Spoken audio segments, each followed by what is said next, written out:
오늘 우리에게 주시는 하나님의 말씀은 사도행전 22장 6절에서 11절까지의 말씀입니다. 가는 중 다메섹에 가까이 갔을 때에 오정쯤 되어 호련히 하늘로부터 큰 빛이 나를 둘러 비치매 내가 땅에 엎드러져 들으니 소리 있어 이르되 사울아 사울아 내가 왜 나를 박해하느냐 하시거늘 내가 대답하되 주님 누구시니까 하니 이르시되 나는 내가 박해하는 나사렛 예수라 하시더라. 나와 함께 있는 사람들이 빛은 보면서도 나에게 말씀하시는 이의 소리는 듣지 못하더라. 내가 이르되 주님 무엇을 하리이까? 주께서 이르시되 일어나 다메섹으로 들어가라. 내가 해야 할 모든 것을 거기서 누가 이르리라 하시거늘 나는 그 빛의 광채로 말미암아 볼 수 없게 되었으므로 나와 함께 있는 사람들의 손에 끌려 다메섹에 들어가노라.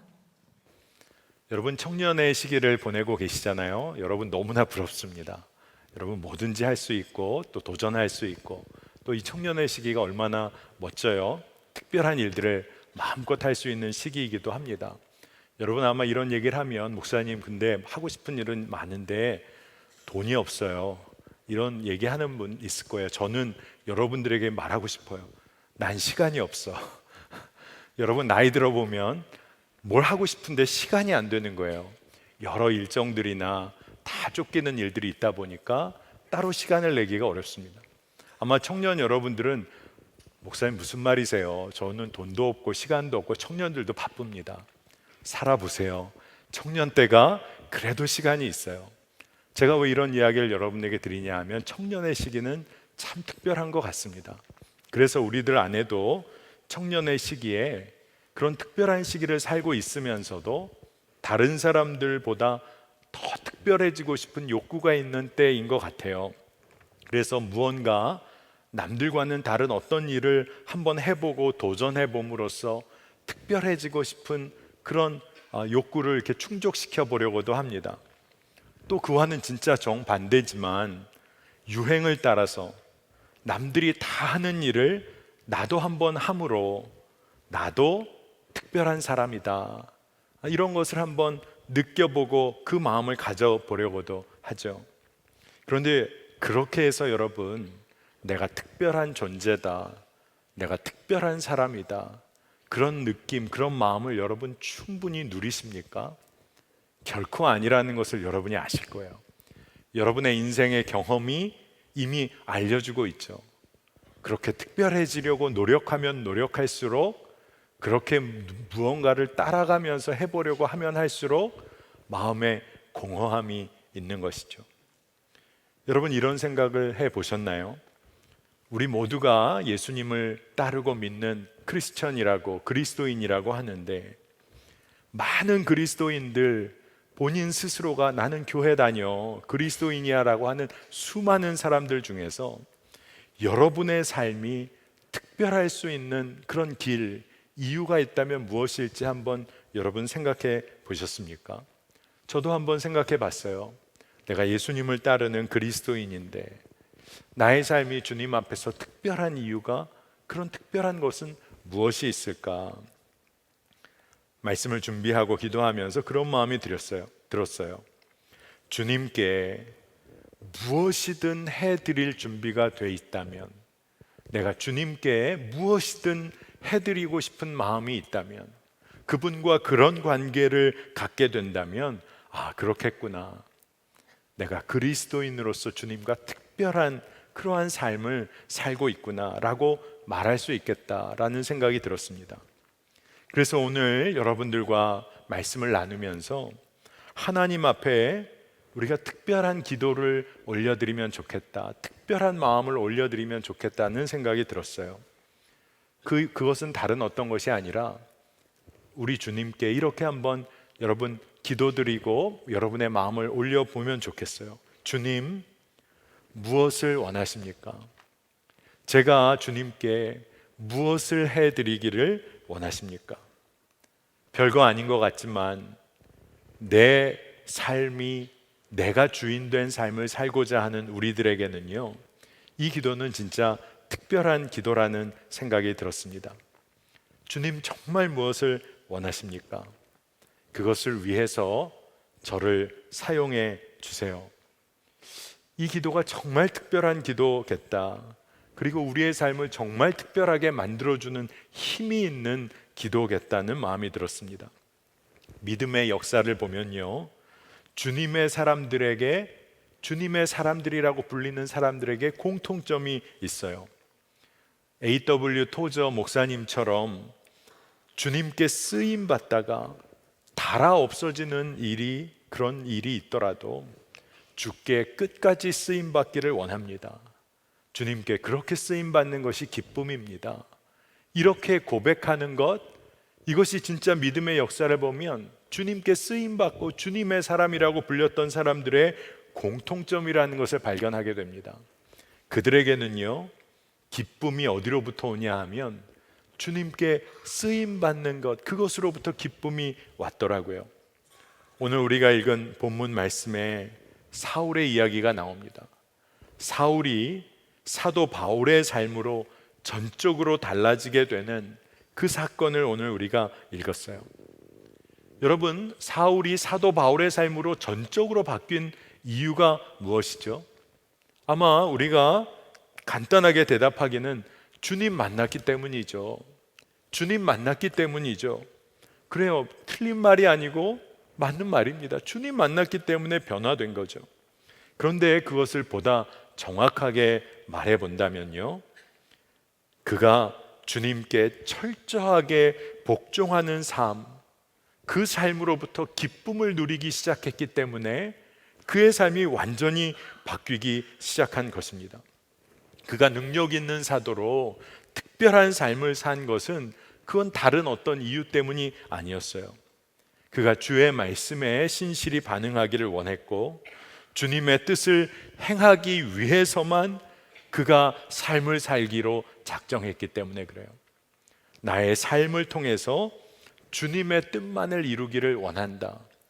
그가 그의 인생의 길을 분명히 바꿨어요. 여러분, 주님께서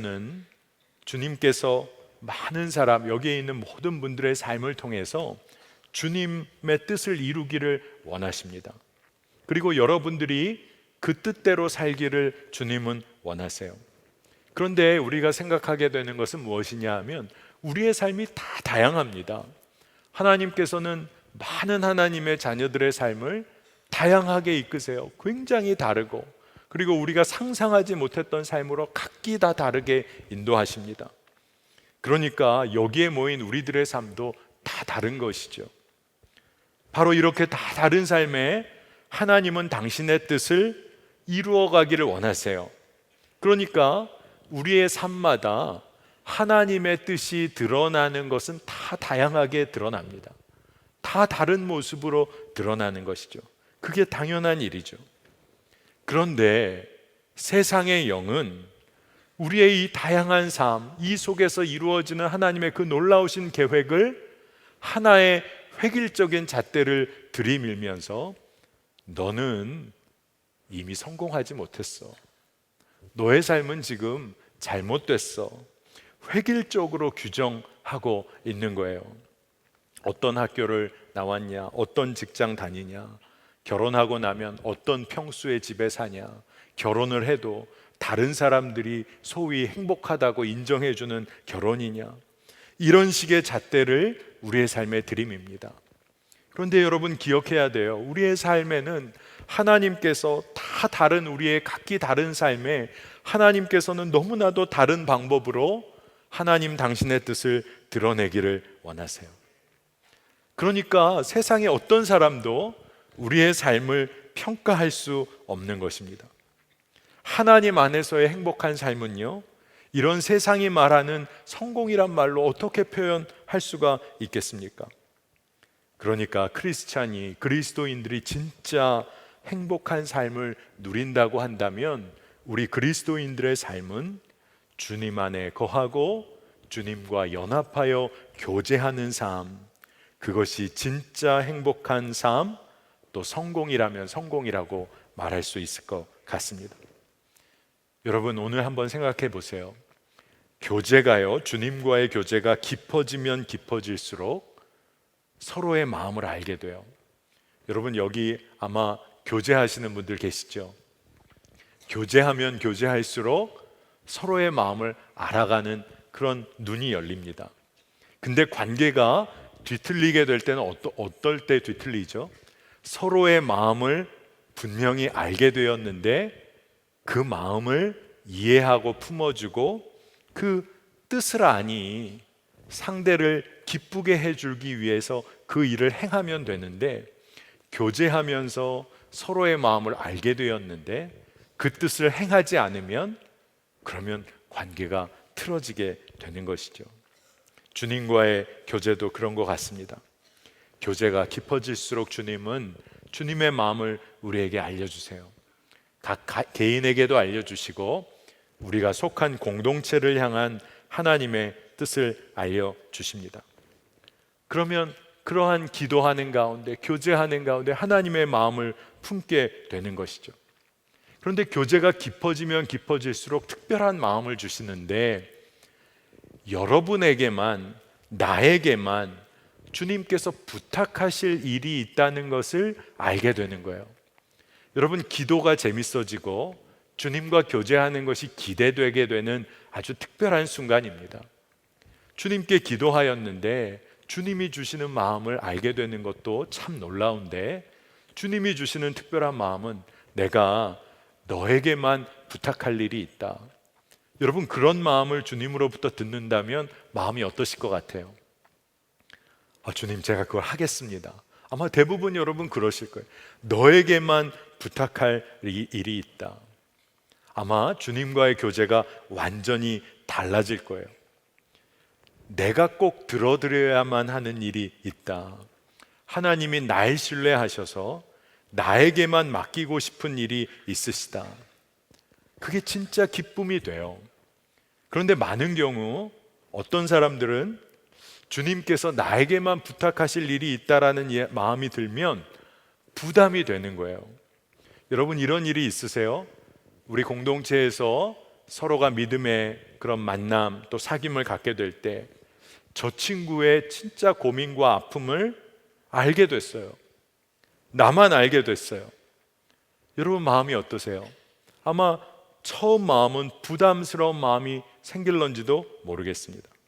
하지만 하나님께서 왜 저 친구의 그런 아픔과 고민을 나에게 알게 하셨을까? 여러분, 기도의 사명이 있는 것이죠. 도울 수 있는 사람이 여러분이 된 거예요.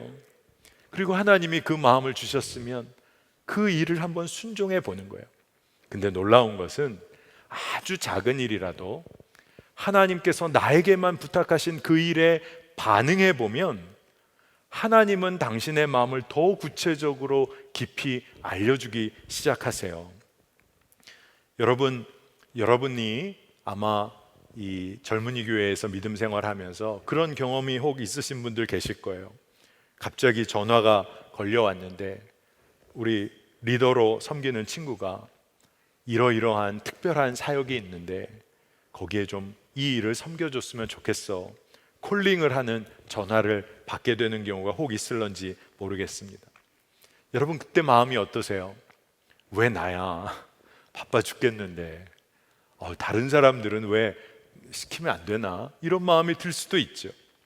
하지만 그 순간만큼은 나에게만 허락된 일이라고 여러분 생각해 보신 적이 있나요?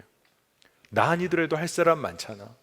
그런데 그 순간 나에게만 허락하신 하나님의 부르심이고 부탁이라고 여러분 생각하신 일이 있으신가요? 저는 여러분들에게 그러니까 콜링 전화 받으면 무조건 다 순종하라 이런 이야기를 하려는 게 아니에요. 여러분이 하나님과 교제가 깊어질수록 달라지게 되는 것이 있다면, 내가 하나님 앞에 무언가를 구하고 하나님 앞에 무언가를 요청하는 수준에서 이제는 전혀 다른 기도를 드리게 되는 것이죠. 주님, 제가 주님을 위하여 무엇을 해 드릴까요? 제가 무엇을 할 수 있을까요? 주님, 제가 무엇으로 주님의 마음을 기쁘게 해 드릴 수 있을까요? 여러분, 기도와 교제가 달라지는 순간을 맞이하게 되는 겁니다. 제가 모 교회가 광화문에 있는데 중고등부 수련회 열심히 다녔습니다. 여름에 여름 수련회 가는 것이 참 기대가 됐는데 저희 모 교회가 강원도 인제 산골에 작은 수양관이라고 하기에는 규모가 너무 작지만 그 산골의 폐교를 인수해서 조금은 다듬고 손질을 해서 기도도 할 수 있고 작은 수련회를 할 수 있는 그런 공간을 갖게 되었어요. 그래서 그곳으로 중고등부 수련회를 자주 갔습니다. 무더운 여름 오후에 이제 체육대회, 왜 그 무더운 여름 오후에 체육대회를 했는지 모르겠어요. 근데 그때는 꼭 그렇게 체육대회를 수련회 때 했는데 그 산골 폐교니까 앞에 운동장이 너무 작아서 운동하려면, 그런 모임을 하려면 다시 또 한참을 내려가서 실제로 운영되어지는 학교 운동장에 가서 프로그램을 하고 오곤 했습니다. 그 수련회 때도 그렇게 특별한 어떤 야외 프로그램을 한다고 그 학교로 내려가는데 선생님들이 뭐 감자 옥수수 뭐 이런 식의 뭐 한참 간식거리를 만드셨어요. 큰 들통에다가 간식을 다 담았는데 문제는 들고 갈 사람이 필요해요. 선생님들도 뭐 다른 거 다 준비하시니까 많은 친구들 사이에는 벌써 분위기가 저걸 누가 들고 갈까? 더운 여름이니까 아무도 들고 가고 싶지 않은 거죠.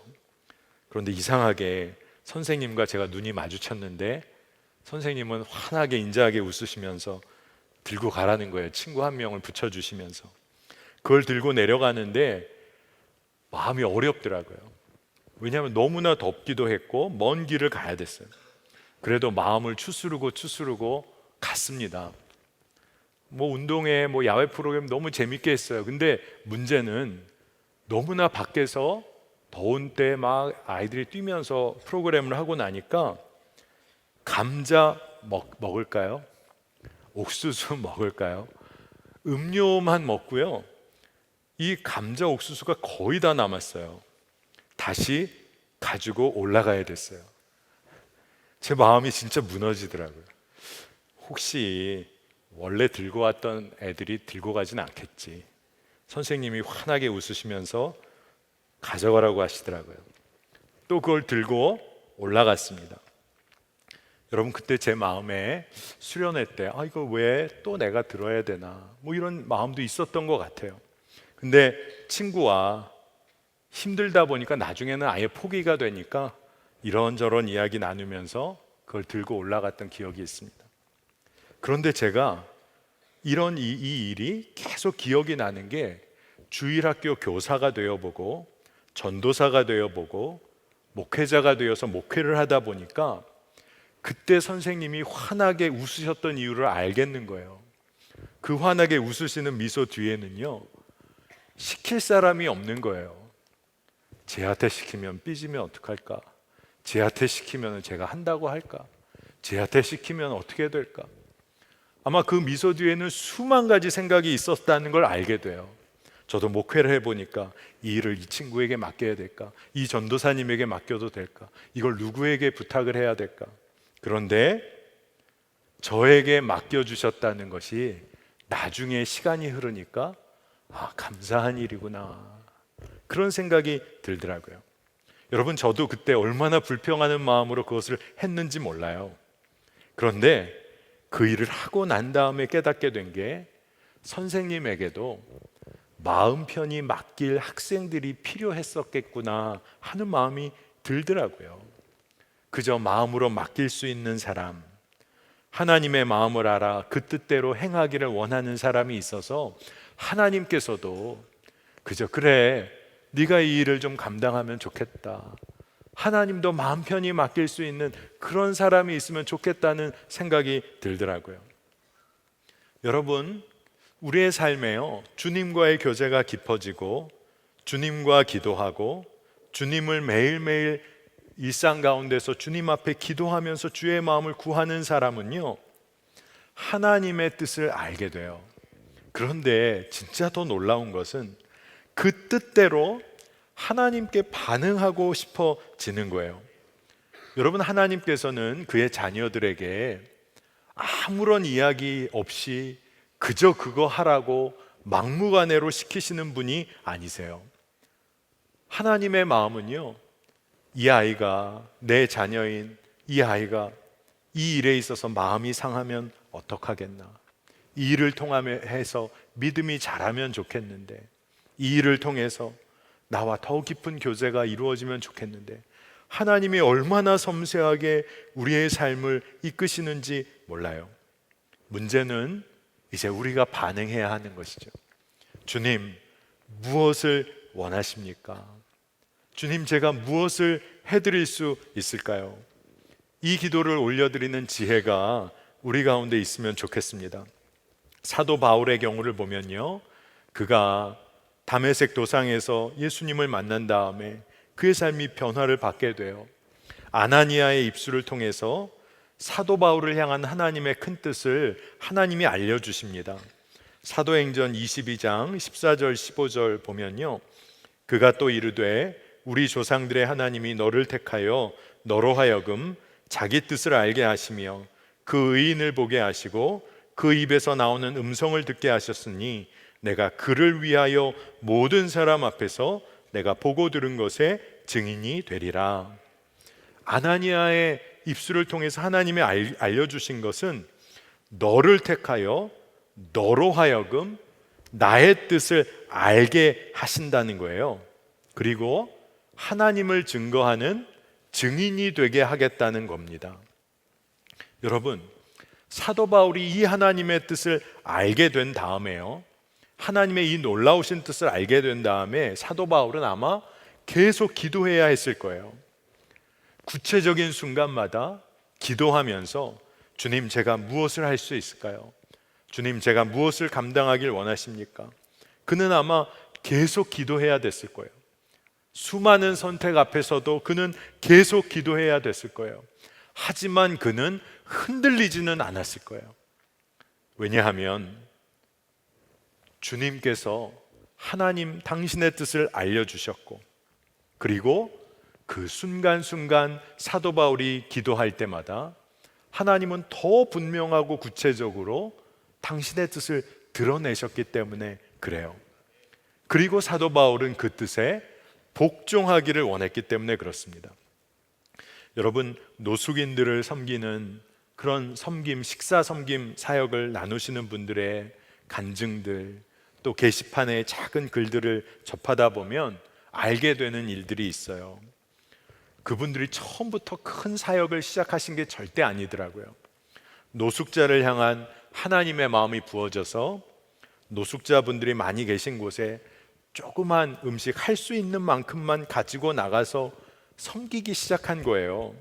그러다 보니까 노숙자분들에게 이런 게 필요하구나, 작은 천막이라도 하나 쳐서 바람이라도 피하며 식사 나누도록 도와드리면 좋겠구나. 한번 나가서 식사 컵라면이며 작은 것부터 시작했는데 섬기다 보니까 따뜻한 국물이라도 하나 드리면 좋겠구나. 하나님의 뜻에 순종하고 나가서 만나보고 섬기다 보니까 하나님이 알게 해주시는 거예요. 그러다 보니까 그 사역에 도울 자도 생기고 그 사역이 규모가 있어진 거예요. 젊은이 교회에 우리 주목자 사역, 노숙자분들을 섬기는 급식 사역도요, 진짜 딱 이렇게 시작이 됐어요. 우리 청년들 중에 태평역 또 모란역 있는 쪽에 노숙자분들 섬기려고 컵라면이며 작은 음식 가지고 나가서 섬기기 시작했는데, 순종했던 청년들의 마음에 조금 더 할 수 있으면 좋겠다, 겨울에 이런 음식 이런 거 준비해 가면 좋겠다. 순종했는데 청년들이 모이고 나중에는 밥차가 있으면 좋겠다는 꿈도 꾸게 돼서 젊은이 교회 청년들이 밥차도 마련하게 되고, 그래서 지금의 주목자 사역에 이르게 됐어요. 여러분, 하나님의 뜻을 행하려고 하다 보면, 그리고 하나님의 뜻에 따라 제가 주님, 무엇을 주님께 해드릴 수 있을까요? 기도하고 행하고 물어보고 여쭤보고 반응해보다 보니까 하나님께서 나에게 하나님의 마음을 더 알려주시는 거예요. 나에게만 더 알려주시는 하나님의 마음이 있는 거예요. 여러분, 사도 바울의 삶을 보면요, 그는 주님의 뜻을 철저히 따르려고 완전히 뒤바뀌어집니다. 그리스도의 뜻을 그대로 살기 위해서 그가 자신의 뜻을 내어버려요. 그가 회심한 거예요. 그리스도인의 회심은요, 자신의 뜻을 완전히 내려놓아요. 그리고 그리스도의 뜻을 따라 평생을 살아가는 거예요. 감정적인 회심으로 한 번에 그치는 게 아니라 사도 바울의 삶은요, 회심이 지속되었어요. 매일매일 십자가에서 죽는 삶을 그가 늘 선포했어요. 사도 바울의 삶이 진짜 그러했어요. 이 사람이 진짜 바리새인 중에 바리새인이었잖아요. 진짜 율법을 철저히 지켰던 사람이에요. 그러니까 율법을 철저히 지켰던, 어떻게 보면 조금 잘못된 방향으로 달려가던 그가 예수님을 만나게 되었을 때, 그 순간에 진짜 상징적으로 그의 삶에 순간적으로 변화된 일이 있어요. 그게 뭐냐 하면, 여러분 잘 알고 계신 것처럼 그가 자기의 눈으로 보지 못하게 됩니다. 누가 손을 붙잡아서 이끌어주지 않으면 어디에도 가지 못하는, 아무것도 할 수 없는 사람이 돼버려요. 근데 사도 바울, 사울일 때 예수 믿는 자 다 돌아다니면서 잡아서 결박해서 자기 뜻대로 이리저리 끌고 다니고 박해하고, 그리고 진짜 심지어 죽음의 위협까지 몰아넣었던 사람이에요. 그런데 이 사도 바울이 스스로 움직이지도 못하고 스스로 볼 수도 없고 사람의 손에 이끌려서 겨우 다메섹으로 들어갑니다. 그가 사흘 동안 먹지도 보지도 마시지도 못했어요. 그러니까 이 사도 바울에게는요, 이 기간이 완전히 죽음과도 같은 그런 순간이었던 거예요. 완전한 절망을 체험한 거죠. 자기 뜻대로 할 수 있는 일이 아무것도 없다는 것을 경험한 거예요. 저는 여러분에게 묻고 싶어요. 내 뜻대로 아무것도 할 수 없는 그 시간이 여러분에게 절망입니까? 아니면 새로운 시작입니까? 철저한 복종의 기간, 자신의 뜻을 완전히 내려놓을 수밖에 없는 죽음과 또 같은 시간이 사도 바울의 인생을 바꿔놨어요. 여러분, 청년의 시기에 우리가 왜 절망하고 무너지고 세상에서 흔들릴까요? 저도 기도하면서 깨닫게 되는 게 있어요. 사도 바울이 경험했던 철저하게 내 뜻대로 살 수 없는 인생이라는 것을 완전하게 깨닫지 못했기 때문에 우리가 이리저리 흔들리고 이리저리 방황하는 것 아닙니까? 사울이 사도 바울의 삶으로 바뀌어지게 된 것, 그가 진짜 절망을 경험했기 때문에 그래요. 진짜 죽음의 절망을 경험했기 때문에 그렇습니다. 그가 아나니아를 통해서 알게 된 것이 있어요. 하나님의 뜻을 알게 됐는데 주님의 이름을 증거하기 위해 내 삶이 부름받았다. 그리고 그가 안수를 받게 되는데 눈에서 비늘 같은 것이 떨어지면서 성령 충만해졌다고 했습니다. 죽음과 같은 절망을 경험했는데 그가 성령 충만해졌다는 거예요. 절망을 경험했는데 새 생명이 시작됐다는 거예요. 여러분, 이 믿음의 비밀을 깨달아 알아야 합니다. 사도행전 9장 17절 18절 말씀을 보면, 예수께서 나를 보내어 너로 다시 보게 하시고 성령으로 충만하게 하신다 하니 즉시 사울의 눈에서 비늘 같은 것이 벗어져 다시 보게 된지라. 일어나 세례를 받고. 여러분, 죽음과 같은 절망인 줄 알았는데 절망이 그것으로 끝난 게 아니라 철저한 주의 뜻대로 복종하는 삶이 시작되니까 성령 충만한 새 삶이 시작된 거예요.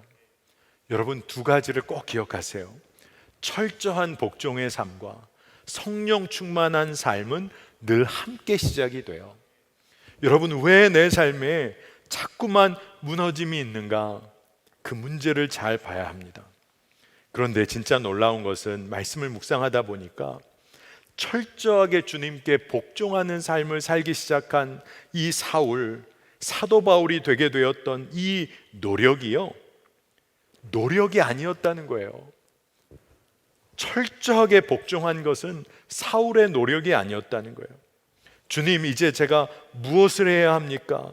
라는 사울의 그 말 한마디, 그 응답을 들으시고 하나님께서 복종하게 하시고 그의 삶을 뒤바꾸시고 인도하셨다는 거예요. 여러분, 그러니 걱정할 이유가 뭐가 있습니까? 내가 어떻게 철저히 복종할 수 있을까? 내가 그런 믿음이 있는 걸까? 이런 염려할 것이 아니라 우리가 올려드려야 할 기도는요, 주님, 제가 무엇을 할 수 있을까요? 제가 무엇을 하기를 원하십니까?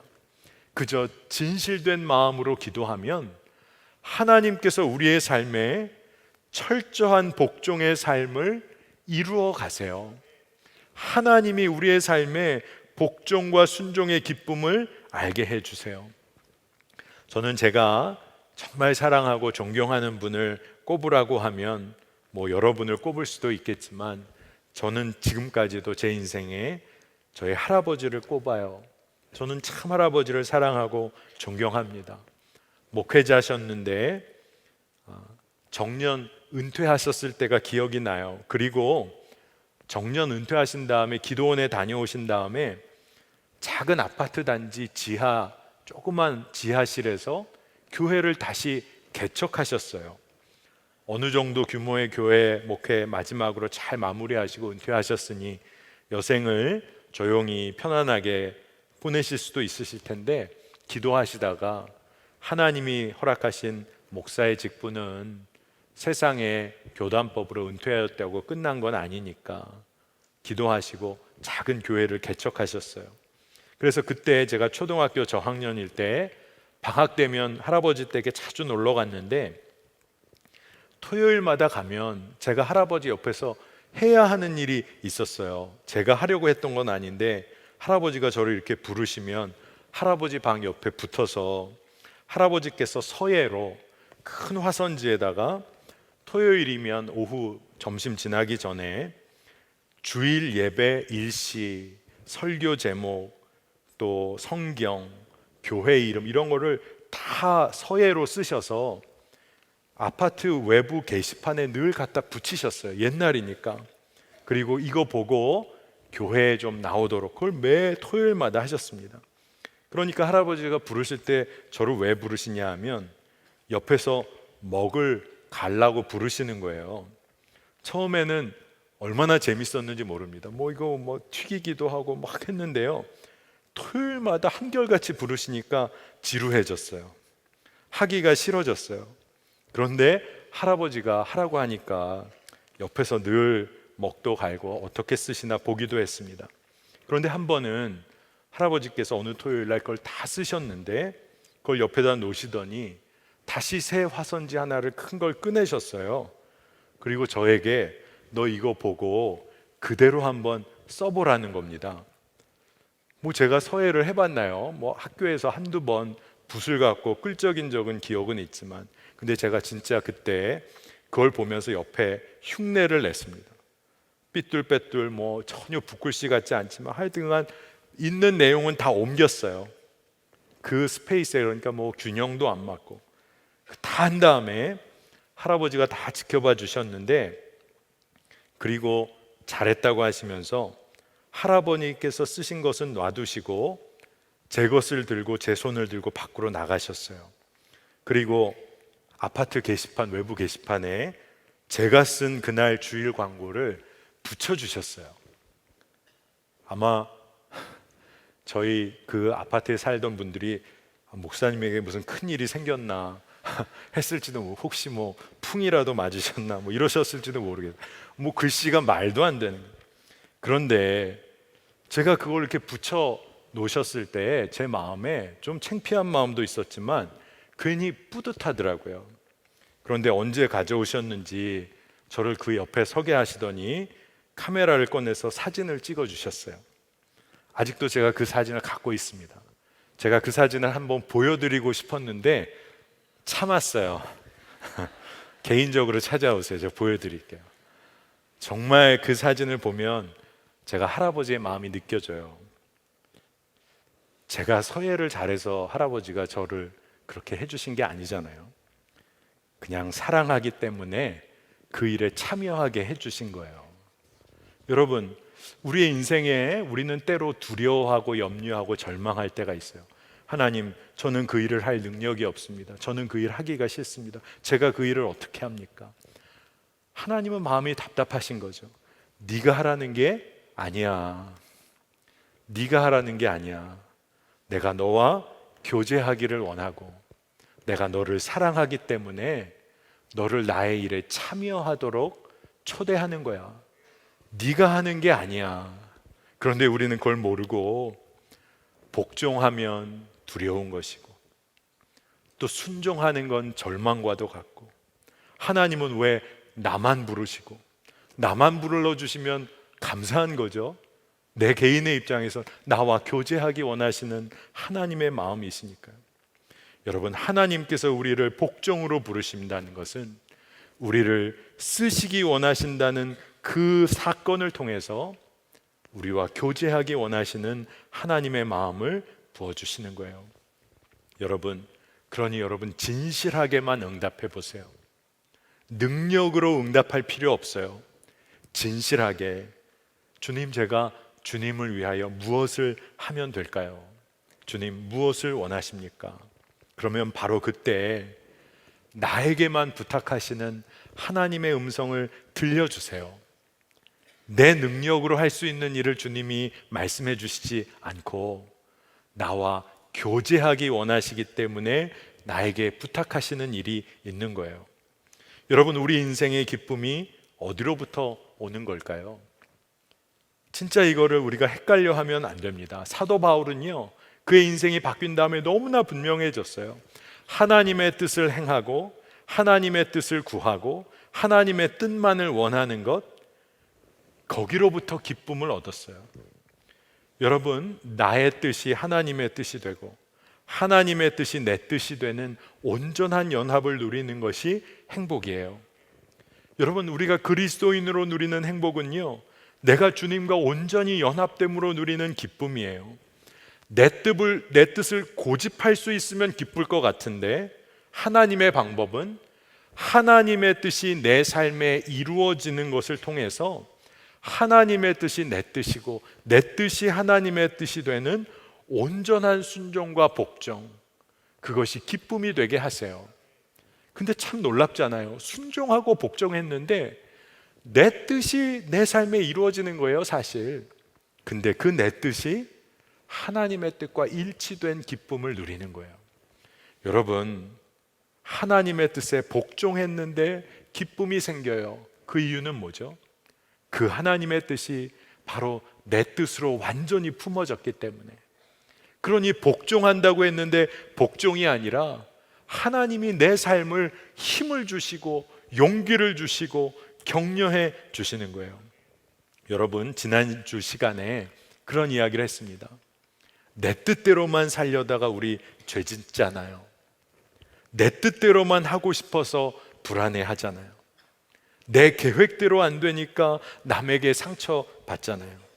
그런데 주님의 뜻에만 복종했더니 주님께서 기쁨을 주세요.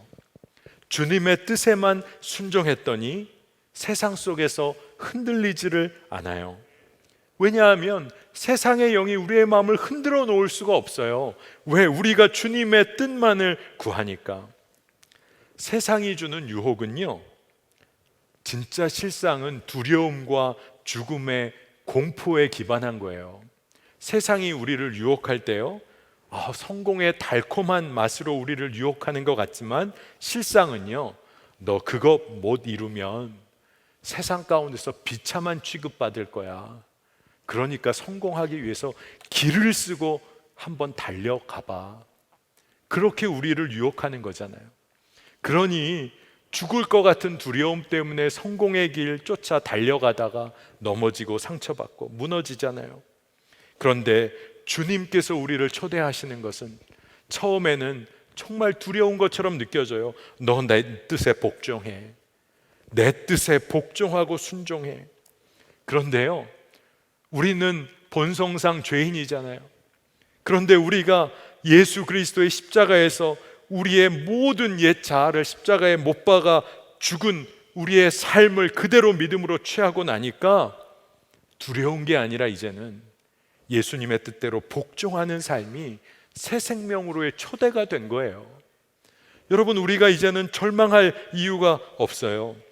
로마서 6장 10절 11절 말씀을 보면 그가 죽으심은 죄에 대하여 단번에 죽으심이요 그가 살아계심은 하나님께 대하여 살아계심이니 이와 같이 너희도 너희 자신을 죄에 대하여는 죽은 자요 그리스도 예수 안에서 하나님께 대하여 살아있는 자로 여길지어다. 아멘입니다. 철저한 복종의 길이 사실 죽음의 공포를 넘어서게 해요. 철저한 복종의 길이요, 죽음의 공포를 넘어서서 진짜 자유와 생명을 누리게 하는 거예요. 여러분, 말씀을 한번 깊이 묵상해 보세요. 10분, 20분, 30분의 하루의 시간을 내어서 말씀을 사모함으로 묵상해 보세요. 말씀을 주님께서 가르쳐 주시기를 기도해 보세요. 성령께서 기도하는 가운데 하나님의 마음을 알게 해 주실 거예요. 여러분, 그러면 얼마나 그것이 위로가 되고 힘이 되는지 몰라요. 그리고 그 뜻이 분명해지기 시작하면 여러분 한번 그것을 행하려고 노력해 보세요. 근데 여러분이 노력하지 않아도 돼요. 하나님의 뜻이 너무나 분명해지기 시작하면요, 여러분의 마음에 행하고 싶은 간절함이 생겨요. 여러분, 정말로 교제하는 사람의 마음을 알게 되면요, 어느 집에 가서 뭐 먹고 싶은지 알게 되니까 거기 가게 돼요. 그 사람의 마음을 알게 되니까요, 그 뜻대로 행하고 싶어져요. 여러분, 말씀을 묵상하고 하나님의 마음이 부어지기 시작하면 여러분 기도해 보세요. 주님, 제가 무엇을 하기를 원하십니까? 주님이 구체적으로 주의 마음을 더 알게 해 주실 거예요. 그러면 그 일에 순종해 보고 주님 주시는 기쁨을 누리고 또 기도하는 거예요. 주님, 제가 무엇을 할 수 있을까요? 이때 주님께서 여러분에게 주시는 특별한 은혜가 있을 거예요. 여러분, 이런 과정을 여러분 꼭 한번 도전해 보시길 바랍니다. 그리고 한 가지를 분명히 했으면 좋겠어요. 여러분 한번 잘 들어보세요. 나는 하나님의 뜻 외에는 어떠한 것도 이제부터 원하지도 행하지도 않겠다. 여러분, 마음을 정하세요. 이제부터 나는 하나님의 뜻 외에는 어떠한 것도 원하지도 행하지도 않겠다. 여러분, 무서운 이야기 같아요? 아니에요. 주님, 제가 주님을 위하여 무엇을 할 수 있을까요? 이 고백이요, 우리의 인생을 바꿔내는 정말로 놀라운 기도의 제목이 돼요. 사도행전에 보면 사도 바울의 회심이 두 군데의 기록이 돼 있어요. 여러분, 9장 말씀, 22장 말씀을 여러분 나중에 한번 비교해 가면서 읽어보면 좋겠습니다. 다메섹 도상에서 사도행전 9장을 보면 그 빛을 보고 주님을 만났을 때 사도 바울이 뭐라고 이야기를 하냐면, 주여 누구시니까 이르시되 나는 내가 박해하는 예수라. 너는 일어나 시내로 들어가라. 내가 행할 것을 내게 이를 자가 있느니라 하시니. 기록되어 있는 내용이 이 사도 바울이 된 이 사울의 반응이 주여 누구십니까? 요 정도 수준에서 그쳐집니다. 기록이 거기서 멈춰져요. 그런데 사도행전이 쭉 진행이 되고 사도 바울이 그의 사역을 다 행하고 22장에 이르면 이제 예루살렘에 가서 잡혔어요. 천부장 앞에서 사도 바울이 그의 삶을 변론할 기회가 생깁니다. 그때 자신이 주님을 만난 사건부터 자신의 증인된 삶을 쭉 이야기를 해요. 근데 같은 대목의 이야기를 다시 한번 증언할 때 달라지는 이야기가 있습니다. 주님 누구십니까? 이 이야기도 하지만 덧붙여지는 게 있어요. 사도행전 22장 10절입니다. 내가 이르되 주님 무엇을 하리이까? 주께서 이르시되 일어나 다메섹으로 들어가라. 내가 해야 할 모든 것을 거기서 누가 이르리라 하시거늘. 전체 내용은 맥락은 다 같은 방향이에요. 다메섹으로 들어가서 아나니아를 만나게 되는 건 같아요.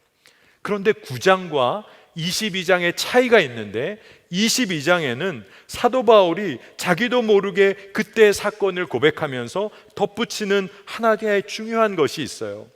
주님, 무엇을 하리이까? 그가 그의 사명 증인된 삶을 감당하고 천부장 앞에 서서 그곳에서 증언하게 될 때 그도 모르게 고백하게 된 것. 주님, 무엇을 하리이까?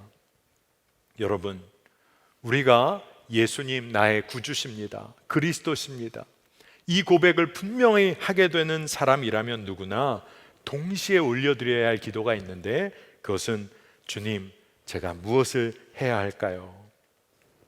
아마 그 기도를 하게 되면 지난주에 우리가 나눈 말씀처럼 내 뜻대로 하지 마시고 주님 뜻대로 하시기를 원합니다, 이 기도가 이어지게 될 거예요.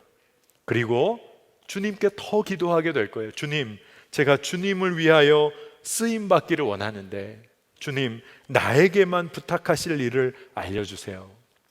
제가 그 일 하기를 원합니다. 여러분, 나에게만 부탁하실 일을 갈망하는 기도는요, 하나님의 뜻이 내 삶에 이루어지기를 원하는 담대한 기도예요. 하나님의 뜻이 내 삶에 이루어지기를 갈망하는 기도고요. 그리고 세상에 수많은 주의 자녀들이 있지만 주님, 제가 주님과 특별한 관계에 있는 사람인 것을 아시죠? 저에게만 부탁하실 일 걱정하지 마시고 부탁해 주세요. 제가 그 일 감당하기를 원합니다. 믿음으로 선포하는 담대한 기도라는 생각이 들었습니다.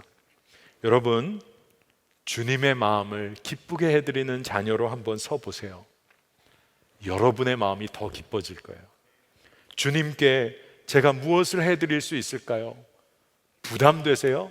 전혀. 여러분, 내 능력 따라 주님은 일을 맡기지 않으시고 하나님의 사랑 따라 우리에게 일을 맡겨주세요. 일은 하나님이 다 이루세요. 우리가 이 일을 통하여 주와 더 깊이 교제하게 되기를 축복합니다. 자, 오늘 말씀 붙잡고 우리 기도했으면 좋겠어요. 기도는 너무나 분명한 것 같아요. 사도 바울의 고백, 주님 무엇을 하리이까? 주님, 제가 무엇을 하기 원하십니까? 오늘 이 기도를 우리 공동체가 각자가 다 하나님께 올려드리면 하나님이 얼마나 기뻐하실까 생각이 들었습니다. 주님, 저에게만 부탁하실 사명이 있음을 주님 제가 압니다. 주님, 깨닫게 하여 주시고 감당케 하여 주시고 성령과 동행함으로 주여 능력 있게 행하게 하여 주시옵소서. 주의 사랑을 누리는 그 교제 가운데로 제가 들어가기를 원합니다. 주님, 제가 무엇을 하기 원하십니까? 우리 이 시간 주의 이름 한번 부르고 이 기도를 주님 앞에 올려드리기를 원합니다. 주의 이름 함께 부릅니다. 주여, 오 주여, 주님 무엇을 하기를 원하십니까? 주님 무엇을 하기를 원하십니까?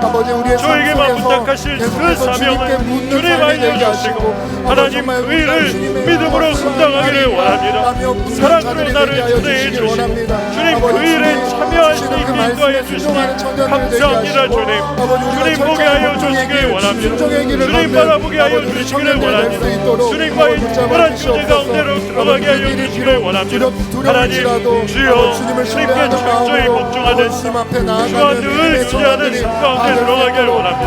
우리 청년들 안에 주를 바라보는 눈을 열어주시고 말씀을 묵상할 때 주를 더욱 깨닫게 하여 주시고 두려움이 아니라 주님 기대와 소망으로 주 앞으로 나아가기를 원합니다. 주님, 제가 주님을 위하여 무엇을 하기를 원하십니까?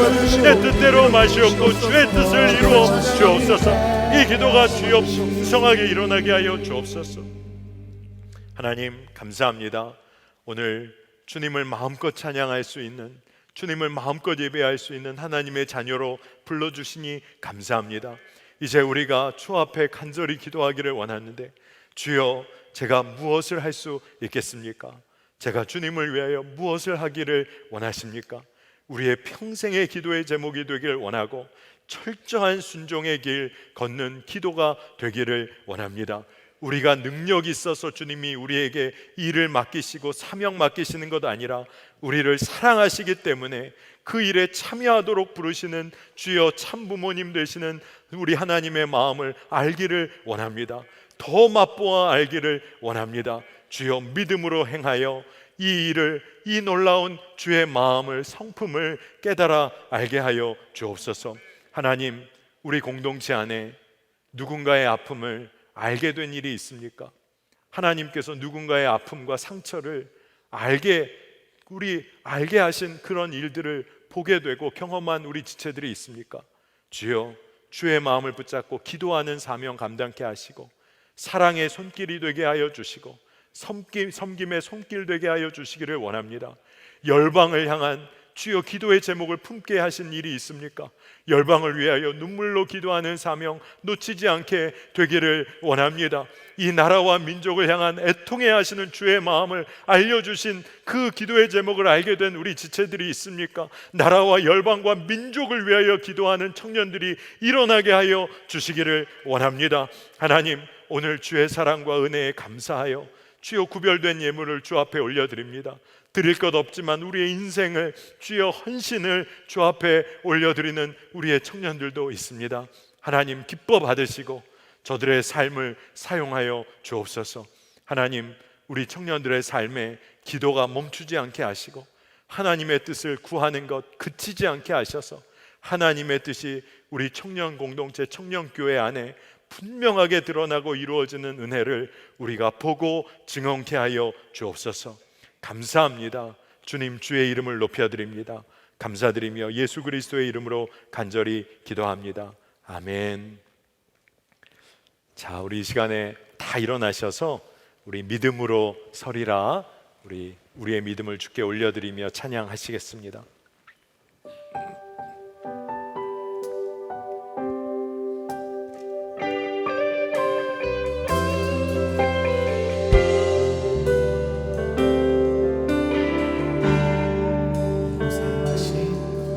이곳에 임하신 하나님 나라 가난한 마음으로 바라보리라. 먼저 그 나라 그 뜻 구하며 나의 삶 드리리. 주님이 맡기신 하나님 나라 믿음의 눈으로 바라보리라. 하늘의 뜻이 이 땅 가운데 완성될 그날까지 믿음 다하여 그 위에 서리라. 하나님의 나라는 무너지지 않으리. 믿음 다하여 그 나라 세워가리라. 주님 곧 오실 때까지 이곳에 임하신 하나님 나라 가난한 마음으로 바라보리라. 먼저 그 나라 그 뜻 구하며 나의 삶 드리리. 주님이 맡기신 하나님 나라 믿음의 눈으로 바라보리라. 하늘의 뜻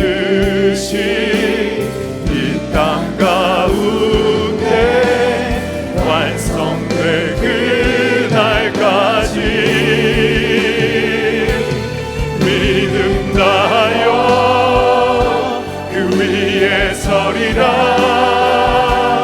하나님의 나라는 무너지지 않으리. 믿음 다하여 그 나라 세워가리라. 주님 곧 오실 때까지 믿음 다하여 그 위에 서리라. 하나님의 나라는 무너지지 않으리. 믿음 다하여 그 나라 세워가리라. 주님 곧 오실 때까지. 지금은 우리 주 예수 그리스도의 은혜와 하나님의 놀라우신 사랑하심과 성령님께서 우리 안에서 교통하시고 내주하심이 이제 오로지 주의 뜻대로 행하기를 갈망하고 하나님께 주여 무엇을 하기 원하십니까?